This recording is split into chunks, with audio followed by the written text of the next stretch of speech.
અમિત ખૂટ આત્મહત્યા કેસ લઈને સૌથી મોટા સમાચાર આવી રહ્યા છે। શું છે સમાચાર, જો વિગતવાર।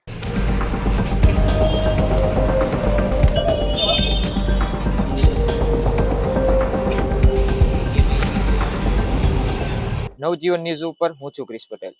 આજરોજ રાજદીપસિંહ દ્વારા છે તે અમિત ખૂટ આત્મહત્યા કેસને લઈને જામીન છે તે મૂકવામાં આવ્યા છે, ત્યારે ગોંડલ કોર્ટ દ્વારા છે તે આ જામીન છે તે મંજૂર કરવામાં આવ્યા છે। ત્યારે આ કેસની વિગતની જો વાત કરીએ તો છેલ્લા અંદાજિત 6 મહિના પહેલા અમિત ખૂટ દ્વારા છે તે તેને રીબડા ગામ ખાતે છે તે આત્મહત્યા કરી હતી। તેની સુસાઇડ નોટમાં રાજદીપસિંહ અને અનિરુદ્ધસિંહનું છે તે નામ છે તે લખવામાં આવ્યું હતું। ત્યારે સુસાઇડ નોટ આધારે પોલીસ દ્વારા છે તે રાજદીપસિંહને છે તે ધરપકડ કરી હતી, પણ રાજદીપસિંહ છેલ્લા 6 મહિના સુધી છે તેઓ ફરાર રહ્યા હતા। ફરાર રહેવાનું મુખ્ય કારણ છે તેના દ્વારા છે તે અલગ અલગ કોર્ટ, હાઈકોર્ટ હોય કે સુપ્રીમ કોર્ટમાં છે તે આગોતરા જામીન છે તે મૂક્યા હતા, પણ હાઈકોર્ટ કે પછી સુપ્રીમ કોર્ટ દ્વારા છે તેના આગોતરા જામીન છે તે મંજૂર ન કર્યા હતા। ત્યારબાદ રાજદીપસિંહ દ્વારા છે તે મોડી સાંજે છે તે ગોંડલ તાલુકા પોલીસ ખાતે છે તેઓ હાજર થયા હતા। ત્યારબાદ પોલીસ દ્વારા છે તે તેમની ધરપકડ કરી હતી અને બીજા દિવસે છે તે રાજદીપસિંહને છે તે ગોંડલ સેશન કોર્ટ મોકલવામાં આવ્યા હતા। ત્યાં તેને છે તે રિમાન્ડ આપવામાં આવ્યા હતા। રિમાન્ડ પૂર્ણ થયા બાદ ફરી વખત ગોંડલ કોર્ટ ખાતે છે તે લઈ આવવામાં આવ્યા હતા અને ગોંડલ કોર્ટે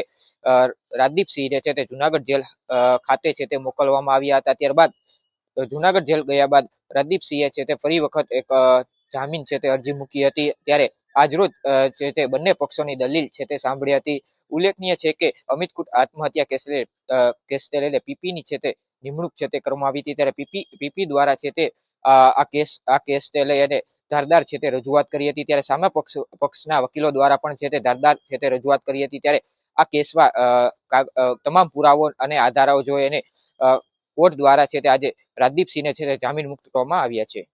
વૈષ્ણવજન તો તેને કહીએ જે પીડ પરાઈ।